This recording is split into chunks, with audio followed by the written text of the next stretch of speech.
saudara-saudariku, satu akidah dan satu agama yang saya cintai karena Allah Ta'ala. Kita bersyukur kepada Allah pada pagi ini kita taisirul ta'ah alaih, dimudahkan kita untuk mentaati Allah. Itu adalah suatu anugerah dan pemberian yang sangat besar yang tidak bisa diukur oleh apapun dari dunia dan isinya ini. Ketika seorang itu dimudahkan untuk mentaati Allah, itu bertanda alamatul khair, tanda kebaikan bagi kita.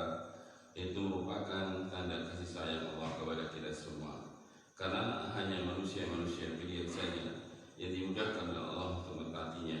Tidak semua manusia dijadikan mudah untuk mentaati Allah. Amalan yang berat bagi orang yang tidak diberikan hidayah, tapi bagi yang diberikan hidayah, amalan itu terasa sangat ringan. Bahkan bukan cuma ringan dia lakukan, tapi dia justru mendapatkan kenikmatan dalam menunaikan ibadah tersebut yang mungkin bagi orang lain itu terasa hal yang sangat berat.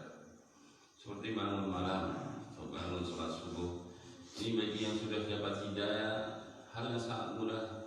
Bahkan hal yang begitu nikmat seorang bisa bangun malam dan bisa melaksanakan ibadah-ibadah di waktu malam. Kemudian dimudahkan pula untuk melangkah ke masjid di waktu sholat subuh. Namun bagi satu atau manusia yang lainnya, kadang amal itu begitu sangat berat untuk bisa bangun pagi itu. Nah, ini yang saya sebut tadi. Ini semua karena karunia Allah yang memberikan hidayah kepada kita semua, yang adalah kita sadari, kita syukuri bahwa kita bisa seperti ini semua semata-mata karena pertolongan Allah, bukan karena kekuatan fisik kita, bukan karena kepandaian kita. Sebab masih banyak orang lebih pandai daripada kita, masih banyak orang lebih kuat daripada kita. Namun kalau tidak diberikan hidayah oleh Allah, mereka begitu berat melaksanakan amal ketaatan. Karena itu kita syukuri dengan harapan semoga syukur kita mendatangkan kelancaran, karena Allah Ta'ala akan terus menambah hamba-hamba yang mensyukuri. Yang lain berbahagia, pada pagi ini kita akan mengkaji satu materi, itu perusak hati. Pembahasan masalah hati adalah pembahasan yang sangat penting sekali dalam agama kita, karena hati itu adalah segala-galanya. Hati itulah yang menjadi komando bagi jasad kita semua, dan hati itu pula nanti di akhirat yang akan menjadi penentu selamatnya orang atau tidak selamatnya orang. Itu dinilai dari hatinya. Hati-hati yang disembunyikan dari kebobrokan dan kerusakannya di dunia, yang mereka warnai dengan kebaikan, mereka tampakkan kebaikan tapi isinya adalah keburukan. Mungkin mereka bisa menipu manusia, namun mereka tidak akan bisa menipu Allah Ta'ala ketika hati-hati mereka nanti dibongkar pada hari kiamat. Khususnya ma fis sudur, ketika disingkap seluruh rahasia-rahasia di hati. Yauma tubla sarair fama lahu min quwwatin wala nasir. Di hari ketika dibongkar rahasia-rahasia hati dan mereka tidak punya kekuatan dan tidak punya penolong untuk melawan ketika hati mereka dibongkar oleh Allah Ta'ala. Karena itu hanya orang-orang yang hatinya baik yang selamat. Yauma tubla, Allah mengatakan kalau sudah yauma la yanfa'u malun wala banun illa man atallaha biqalbin salim. Ketika sudah tidak lagi bermanfaat harta dan anak kecuali orang yang datang di hari itu biqalbin salim, dengan membawa hati yang selamat. Karena itu marilah kita terus mengevaluasi, mengkoreksi dan muhasabah hati kita. Apakah hati kita ini sudah hati yang baik, atau hati kita masih perlu kita perbaiki, atau masih banyak noda-noda, kotoran-kotoran yang harus kita bersihkan dari hati kita. Mungkin pada pagi ini kita akan bisa mengoreksi sejauh mana hati kita selama ini, yang kadang-kadang kita ini kurang kontrol. Kalau badan, Masya Allah ya, mungkin sangat bagus dikontrolnya. Begitu ada sedikit tanda ketidakberesan di jasad ini, kita langsung paham ini sudah mulai gejala flu ini. Kelihatan perubahan badan ini, rasa badannya sudah mulai batuk-batuk, ya, kepala sudah pening-pening, itu orang langsung sadar. Anggap ini adalah mau flu ini, segera dia melawan dengan minum madu, mungkin ya, vitamin, ya, olahraga atau istirahat yang cukup, akan pulih kembali kesehatannya. Begitu cepat dia reaksi daripada perubahan jasadnya. Jadi kadang-kadang Ketika ada perubahan di hati, sebenarnya juga sadar, cuma tidak begitu dihiraukan. Sudah mulai malas-malas alim, ini sudah penyakit. Sudah mulai malas membaca Al-Quran, ya sudah mulai berat datang ke masjid, sudah mulai terlambat misalkan. Mulai tanda ini sudah mulai ada racun di hatinya, kerusakan. Tapi cara manusia biarkan saja, akhirnya terus tambah sakit dan tambah sakit. Sampai sadari. Kalau sudah sakit, semakin parah, semakin berat menyembuhkannya dan akhirnya putus asa dan matilah hati. Naudzubillah. Kalau sudah mati hatinya sama dengan badan, sudah nggak bisa lagi dikasih obat apapun. Kalau sudah mati, hati begitu juga. Kata Rasulullah SAW, kalau sudah mati, dia katakan kalkuzi mujahiyah, la ya'rifu ma'rufan, wa la yunkiru munkaran ila ma ushiba min hawa. Hati yang hitam pekat seperti panci yang tertelungkup. Hati ini digambarkan Nabi panci yang tertelungkup, gak bisa menampung. Kalau pancinya terbuka, kasih air bisa menampung. Kata Nabi hatinya panci tertelungkup, sehingga dikasih apapun di atasnya akan tumbah. Maka hati ini kata Nabi la ya'rifu ma'rufan, tidak akan pernah mengenal kebaikan. Ya, dengan tawarkan kebaikan sudah gak bisa diterima, tumbah. Jadi ibaratnya panci kalau dikasih air yang tertelungkup. Wala yunkiru munkaran, dan tidak mengingkari yang munkar. Kebaikan gak dikenalinya, keburukan gak diingkarinya. Ini kan sudah mati. Kadang ada orang kebaikan gak kenal, tapi kemungkaran masih dia ingkari, masih ada kehidupan walaupun kecil. Ya, dia diajak kebaikan gak kenal, tapi ketika diajak kemungkaran dia juga gak mau, masih tahu itu kemungkaran. Ini masih mendingan. Tapi kata Nabi tidak mengenal yang baik, tidak mengingkari yang munkar, illa ma usliba min hawahu, kecuali yang digandrungi oleh hawa nafsunya, yang menjadikan standar penilaian baik buruk dia apa yang cocok dengan hawa nafsunya. Inilah kalau sudah mati. Karena itu kita berlindung kepada Allah dari matinya hati. Kita mencoba mengkaji satu persatu dari apa yang disebut oleh Al-Imam Ibnu Qayyim rahimahullah taala tentang perusak hati. Kalau Al-Imam Ibnu Qayyim rahimahullah taala, wa amma min mufsidati al-qalbi khamsatun. Adapun perusak hati itu ada 5. Kata beliau. 5 ini tidak semuanya. Perusak hati itu banyak sekali. Cuma beliau sebutkan 5 poin saja yang mungkin dianggap beliau perkara yang paling dominan dalam merusak hati. Sedangkan sebenarnya perusak hati sangatlah banyak. Cuma 5 ini mungkin dia ambil pokok-pokoknya saja. Dan 5 ini tidak dihukumi haram secara mutlak. Jadi tidak haram secara mutlak. Coba 5 hal yang akan disebut tadi, kalau kita sering lakukan, itu akan memberikan indikasi buruk pada hatinya, perubahan buruk pada hatinya. Cuma dikatakan haram tidak. Jadi yang kita sebut nanti jangan dipahami itu haram tidak. Nah, tapi itu hal yang bisa membawa kepada kerusakan kalau dilakukan secara terus-menerus. Dan 5 poin ini, tapi tidak dihukumi haram secara mutlak, supaya kita tidak salah memahami. Jadi apa yang nanti kita sampaikan tidak kita langsung menghukumi haram. Tapi hal itu kalau dilakukan berulang-ulang, nah ini akan membawa ya, pada kerusakan hatinya. Karena yang pertama adalah kasratul khilqah, terlalu banyak bergaul. Kenapa? Kalau banyak bergaul bisa merusak hati. Nah ya, hati ini kan besar. Kalau semuanya masuk, ya, kalau yang masuk baik-baik semua nggak masalah. Nah, namanya teman banyak kan. Orang yang pemikirannya baik masuk, orang yang pemikirannya rusak masuk, berpemikiran hizbi masuk, kapitalis masuk, radikal masuk, ya, sosial masuk, semua masuk. Terus gimana mau menampung ya kalau semua masuk di otaknya, di hatinya? Akhirnya kan jadi bingung kan, ini mana yang benar? Nah, tadi karena terlalu banyak bergaul, ini bisa menjadikan hatinya gak jernih. Karena itu kata Imam Syafi'i rahimahullah taala, beliau mengatakan man arada an yaftaka Allahu qalbahu wa yunawwirahu fa'ali bi khalwat wa qillati akli wa qillati mukhtalata. Barang siapa yang ingin hatinya dibuka oleh Allah dan diberikan nur dan cahaya di hatinya, adalah sering bangun malam berduaan bersama Allah, sedikit makan, yang ketiga adalah sedikit bergaul. bergaulah dengan orang-orang yang sudah baik saja, yang jelas-jelas baik.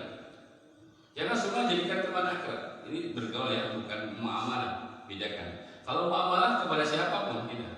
Muamalah dalam bertetangga kepada siapapun kita baik, walaupun non muslim, walaupun orang kafir, ya, ahli bidah atau ahli maksiat, dia tetangga kita berbuat baik kepada mereka. Ini muamalah dalam jual beli dan transaksi. Ini muamalah, kita tidak dilarang bermuamalah kepada siapapun.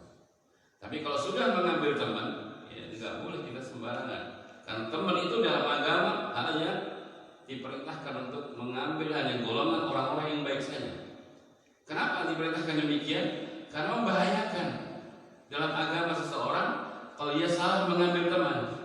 Karena itu Rasulullah mengatakan al-mar'u ala dini khalili wala yanzur ahadukum man yukhalil. Seseorang itu bersama agama teman dekatnya, maka adalah setiap kalian selalu memantau dan melihat siapa yang menjadi teman dekatnya. Jadi teman dekat itu agama katanya, yang mewarnai agama kita. Perhatikan di dalam Al-Quran, ketika Allah menjelaskan tentang orang-orang yang menyesal di akhirat, di antaranya orang-orang yang salah mengambil teman. Penyesalannya sampai di akhirat. Bahaya efek buruknya itu sampai di akhirat. Disebutkan dalam surah Al-Furqan, surah nomor 25 ayat ke-27.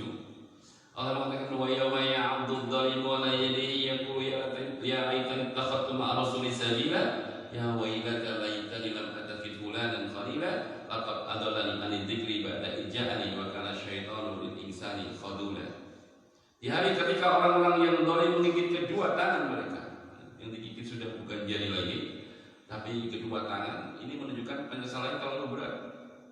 Maka Allah katakan di hari ketika orang zalim menggigit kedua tangan mereka, seraya mereka berkata, duhai kiranya aku dulu mengambil jalan bersama Rasul.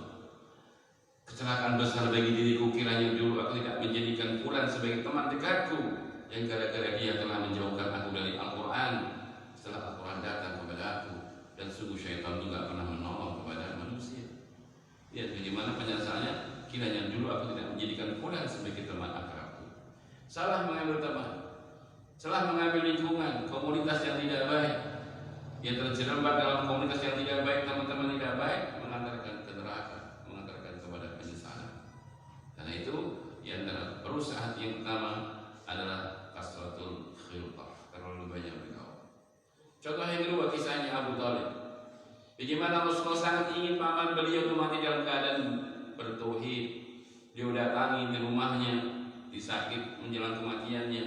Dia mengatakan, ya ammi qul la ilaha illallah kalimatan uhajjulaka biha indallah. Wahai pamanku, ucapkanlah la ilaha illallah, satu kalimat yang akan aku jadikan pembelaan nanti di hadapan Allah. Tapi ternyata ada teman pemburuk di situ, ada gembong-gembong musyrikin di situ, teman-temannya Abu Thalib, Abu Jahal dan Abdullah bin Abi Umayyah. Begitu mendengar kata-kata tauhid dari Nabi, ya Abu Thalib atarghabu an millati Abdul Muthalib. Ya Abu Thalib, kau akan tinggalkan agama Abdul Muthalib. Rasulullah mengulang lagi, wahai ammi, ucapkanlah la ilaha illallah. Mereka juga mengulang, wahai Abu Thalib, kau akan tinggalkan agama bapak moyangmu Abdul Muthalib. Terus akhirnya Abu Thalib mati di atas agama jahiliyahnya, gara-gara teman yang tidak baik. Ini satu contoh yang sangat jelas bagaimana bahayanya seorang terlalu banyak bergaul. Ambillah teman-teman yang pemikirannya baik, ya, ambillah orang-orang yang berpemikiran baik. Ya. Ada satu kisah, namanya Ibn bin Qattan atau apa lupa saya, seorang ulama, orang biasa, orang awam. Dia menikahi seorang wanita khariji, wanita yang berpikiran khawarij. Dengan harapan dia menasihati, wanita khawarij ini mau saya nikahi karena berparas cantik, cuma berpemahaman khawarij. Maka dia nikahi dengan niatan ingin diperbaiki. Dia ajak kepada Ahlus Sunnah wal Jamaah. Ini ulama, orang alim, akhirnya nikah. Setelah nikah, nikah kisah si ulama ini lebih khawarij jadi lebih khawarij daripada istrinya. Setelah nikah, bukan perempuannya itu menjadi Ahlus Sunnah, tapi justru suaminya lebih khawarij daripada istrinya. Bayangkan perempuan, jangan meremehkan perempuan. Perempuan kalau sudah jahat lebih lagi, ya. Siapa yang ingin membunuh Nabi, mencelakakan Nabi? Ummu Jamil, istrinya Abu Lahab. Bayangkan seorang perempuan yang suka menaruh daun pohon-pohon yang berduri ditaruh di satu jalan yang biasa dilalui Nabi untuk mencelakakan Nabi. Yang mau didolimi manusia terbaik. Ya, seorang wanita ingin menyelakai manusia yang paling baiknya. Ya, sampai disebut diabadikan dalam Al-Quran, wa imra'atuhu hammalatal hatab. Dan istri Abu Lahab hammalah, suka memikul kayu yang berduri tadi, ditaruh di jalan-jalan yang biasa dilalui Nabi. Coba bayangkan, istri Nabi Nuh, istri Nabi Lut, istri Nabi semua, tapi kedua oleh Allah sebut dengan pengkhianat. Ya, sampai diabadikan dalam surah Tahrim, ya. Daraballahu mathalan lil ladzina kafaru imra'atan nuhin wa imra'atan lut kanata tahta 'abdaini min ibadina salihaini fakhanatahuma falam yughniya anhuma min Allahi syai'an wa qila adkhulan nar ma'a al-kafirin. Allah membuat perumpamaan kepada orang-orang kafir tentang dua perempuan. Yang dua perempuan itu di bawah asuhan dua hamba kami yang saleh, Nuh dan Lut, nabi, rasul, bahkan ulul azmi minar rasul. Fakhanatahuma, namun keduanya mengkhianati kedua suami. Kata Allah, fakhanatahuma, keduanya berkhianat. Kurang apa dia? Seorang perempuan di bawah asuhan nabi-nabi yang saleh, bahkan rasul yang saleh, Nuh dan Lut. Namun mereka berkhianat kepada kedua suami. Perempuan kalau sudah jahat, suaminya yang nabi dan rasul saja dia khianati, apalagi suaminya orang awam. Jangan meremehkan wanita kalau sudah jahat seperti itu. Jadi kalau sekarang wanita jahat itu sudah ada pendahulunya. Mak-mak nakal-nakal sekarang rasa kaget ya, sudah ada pendahulunya. Dan mak-mak itu ahli makar. Ya, sebelum Nabi diutus saja sudah ada wanita ahli makar, itu perempuan yang ingin menggoda Juret, ahli ibadah di kalangan bangsa Yahudi ketika itu. Juret ini kan ahli ibadah di masa Bani Israel. Ada perempuan pelacur mau menggodanya, mendatangi ke tempat ibadahnya, merayu-rayu, mengajak zina, tapi tidak diindahkan oleh Juret karena Juret ahli ibadah. Akhirnya apakah nyerah? Tidak, Pak. Merasa ajakannya tidak dipenuhi, murka, dia bikin makar. Maka dia zina dengan penggembala kambing sampai dikasih kisah punya anak. Setelah anaknya sudah lahir, dibawa lagi ke tempat Juret sambil berkata kepada penduduk setempat, ini Juret yang kau lulukan sebagai ahli ibadah telah berzina. Dan ini bukti zinanya, anak ini sebagai bukti zina saya dengan Juret. Langsung Juret dihancurkan tempat ibadahnya oleh masyarakat, ya. Dan bahkan mau dipukuli Juret, mau dimasak. Cuma Juret sebentar. Ada apa ini? Ini kau telah berzina dengan perempuan ini. Apa buktinya? Ini anak ini, bayi ini anaknya. Sebagai bukti perzinaanmu. Namanya bayi gak bisa ditanya, ya. Gak bisa ditanya. Saksinya cuma bayi aja. Bayi gimana mau ditanya? Sebentar, saya sholat dulu. Akhirnya Juret beribadah kepada Allah, bermunajat, minta petunjuk kepada Allah. Setelah itu datang lagi. Kemudian karena buktinya cuma bayi ini, maka ditekanlah bayi itu perutnya. Soleh Juret sambil berkata, ya gulam man abuka, wahai anak bayi, cuma kamu saksi satu-satunya, siapa bapakmu? Maka bayi dengan mujizat dari Allah berbicara, bapakku itu si penggembala kambing. Lihat, yang saya ingin sampaikan, bagaimana ini perempuan bikin makar, jahatnya luar biasa. Nah, jadi kalau sekarang ada mak-mak suka bikin makar, itu sudah ada pendahulunya. Maka hati-hati, wanita itu fitnahnya. Kalau sudah jahat seperti itu, sudah lebih kejam daripada laki-laki. Ya. Maka lihat, ya, di antara hal yang membahayakan adalah kasratul khilqah tadi. Ya, ambillah teman-teman yang baik pemikirannya. Oh, tidak, nih pemikiran bapak ini agak ke radikal, agak ke khawarij, ini lebih baik tidak usah diskusi sama orang ini, tukar pikiran. Mana iman tukar pikiran sama orang rusak, ya. Pikiran ditukar itu dengan baik-baik, namanya tukar pikiran. Tukar pikiran sama istri, sama akalani, sama yang lain-lain. Iman akal kita sudah bagus-bagus, kok tukar pikiran sama orang yang rusak, ya nanti masuk virus kan. Ya, maka oleh agama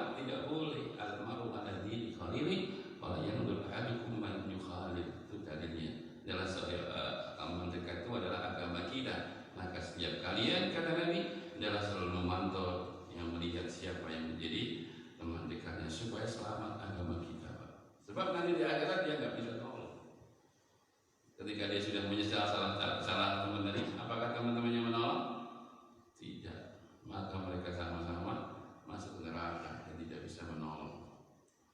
Yang kedua, di antara perusahaan adalah atamani, terlalu banyak berkhayal, terlalu banyak berangan-angan tentang dunia yang melampaui batas. Kadang-kadang sampai panjangnya angan-angan melampaui batas usianya. Ya, Rasulullah pernah membuat gambar satu kotak, di tengah-tengah kotak ada garis yang sampai keluar kotak itu, sampai tembus ke luar kotak. Kata Nabi, kotak ini adalah usia manusia, umur manusia. Garis yang tembus keluar ini adalah angan-angannya manusia tentang dunia. Jadi karena angan-angan kita melampaui batas usia kita. Umurnya sudah 60, tapi masih semangatnya mengumpulkan dunia masih luar biasa. Ini kakek baru nabung, kakek mau nabung, masya Allah, buat haji ya, kakek? Buat umrah ya, kakek?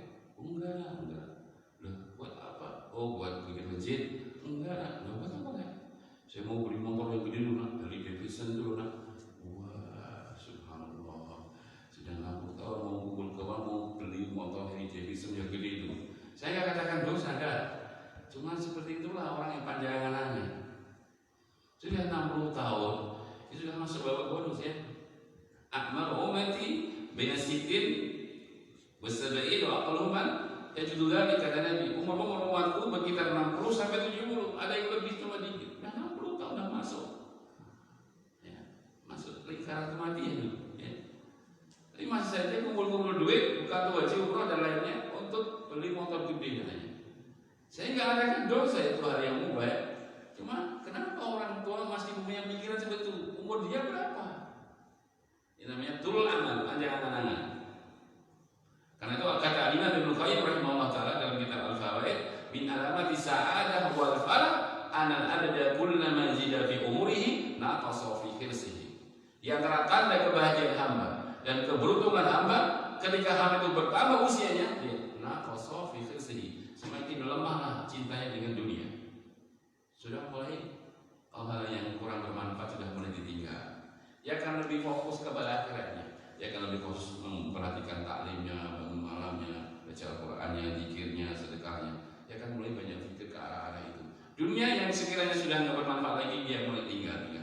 Walaupun kalau saya ini kurang bermanfaat tinggal, karena sudah tua, akan semakin melemah cintanya dengan dunia, akan menguat cintanya dengan akhirat. Itu tanda-tanda orang yang akan dapat kebahagiaan, kata beliau, dan keberuntungan. Saya nggak mengatakan dosa, cita-cita bikin membeli itu saja. Cuma itu alamat-alamat yang tidak baik.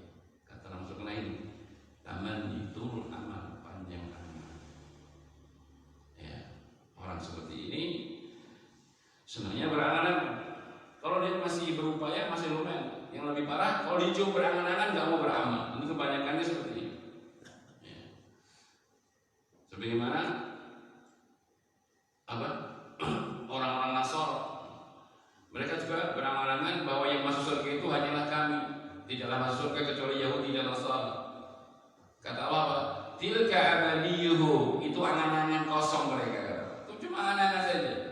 Kalau mereka mengatakan bahwa yang masuk surga cuma Yahudi dan Nasrani, tilka amaniyuhum, itu angan-angan kosong mereka.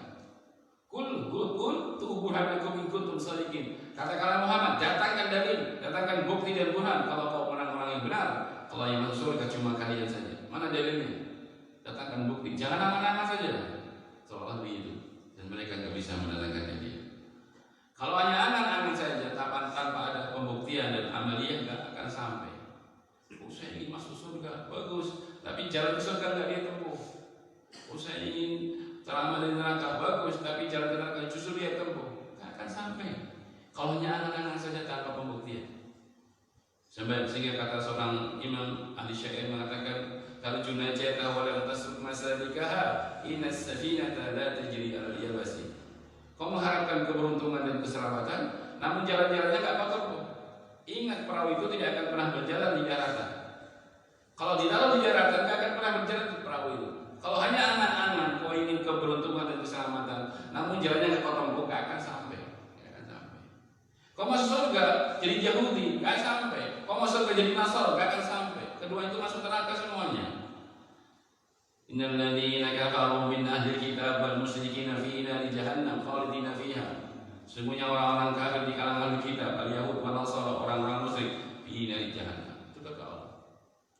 Ini gak akan sampai ke surga kau menjadi Yahudi dan Nasara setelah Nabi sallallahu alaihi wasallam diutus. Itu hanya angan-angan saja. Maka panjang angan-angan itu menjadikan orang malas beramal. Dia lebih senang terbang di dunia maya daripada dunia realita. Lebih senang melamun, menghayal-hayalkan sesuatu. Dia akan senang kalau dia terbang di dunia maya yang tidak ada kenyataannya. Kalau diajak ke dunia yang nyata malasnya. Dia beramal, bekerja, itu dia malas. Diajak kerja nggak mau. Dia setiap hari melamun, ingin punya rumah tingkat 3 yang luas dan besar, ada kolam renangnya, ada mainan anak-anaknya, ada lapangan futsalnya, ada gazebo. Itu anak-anaknya. Tapi diajak kerja nggak mau. Itu namanya tamanni. Itu alamat hatinya rusak. Yang ketiga, ta'alluq bighairillah, bergantung kepada selain Allah. Ketika seorang menggantungkan tawakalnya kepada selain Allah, maka itulah orang yang rusak hatinya. Karena ketika seorang bergantung kepada selain Allah, dia telah bergantung kepada sesuatu yang sangat lemah. Karena semua yang digantungkan selain Allah adalah makhluk, dan makhluk itu adalah lemah. Makhluk adalah ciptaan. Karena itu siapa yang menggantungkan kepada selain Allah, dia telah rusak hatinya. Allah berlepas diri daripadanya. Man allaqa syai' ukila ilaihi, kata Nabi. Siapa yang bergantung kepada sesuatu selain Allah, Allah serahkan kepada apa yang dia bergantung dengan sesuatu tersebut. Dan pasti itu hal yang lemah. Sebab yang kuat, yang tempat menjadi tempat gantung yang kuat cuma Allah. Allah as-samad. Allahu ahad. Allah as-samad. As-samad tempat bergantung seluruh makhluk. Ketika seorang menggantungkan tawakalnya untuk selain Allah, dia telah bergantung sesuatu yang lemah. Itu tanda rusaknya hati. Tanda rusaknya hati. Makanya Nabi perbaiki sahabatnya yang mulai ada keyakinan tatkala seorang sahabat memakai cincin. Nabi katakan, "Mahia, apa ini?" Maksudnya cincin ini kau pakai untuk apa? Kata sahabat ini, "Minal wahinah ya Rasul," untuk menolak penyakit ya Rasul. Lihat, sudah mulai ada syubhat ini di sahabat ini. Maka inziha, lepas itu cincin. Karena tidaklah menambah cincin itu kecuali kau akan semakin tambah lemah. Artinya kalau kau bergantung kepada cincin itu, kau akan tambah lemah. Dan apabila kau mati, cincin itu masih melekat di tanganmu, maaf kata abadan, kau nggak akan pernah beruntung selama-lamanya. Lihat bagaimana Rasulullah begitu keras mensikapi orang yang punya pemikiran bahwa bergantung kesehatannya atau keselamatannya kepada benda. Maka dikatakan, ya, itu sesuatu yang sangat lemah. Kau akan semakin tambah lemah. Dan jika kau mati kau belum bertobat, maknanya masih melekat cincin di tanganmu, belum kau lepas, maaf kata abadan, kau nggak akan beruntung selama-lamanya. Dampaknya sampai di negeri akhirat, kerugiannya ketika bergantung kepada Allah Subhanahu wa taala. Karena itu tawakal hanya kepada Allah Subhanahu wa taala, dan pasti Allah mencukupinya. Wa may yatawakkal 'ala Allah fa huwa hasbuh. Barang siapa yang bertawakal kepada Allah, fa huwa hasbuh, maka dia Allah mencukupinya. Mencukupinya ya, bukan membuat kaya, bukan, tapi mencukupinya. Law annakum tatawakkaluna 'ala Allah haqqa tawakkulihi la razaqnakum kama yarzuqu at-tayra tadkhulu fi masar wa taruku bitona. Jika kalian bertawakal kepada Allah dengan sebenar-benarnya tawakal, niscaya Allah akan berikan kau rezeki sebagaimana Allah berikan rezeki seekor burung terbang di pagi hari kosong perutnya, pulang pasti sudah penuh pembawanya. Silakan dipelajari itu burung. Adakah burung sore pulang kosong, sepi, mas, nggak ada makanan gitu? Nggak ada, pasti penuh mulutnya. Tidurnya nggak mikir besok kemana, nggak mikir.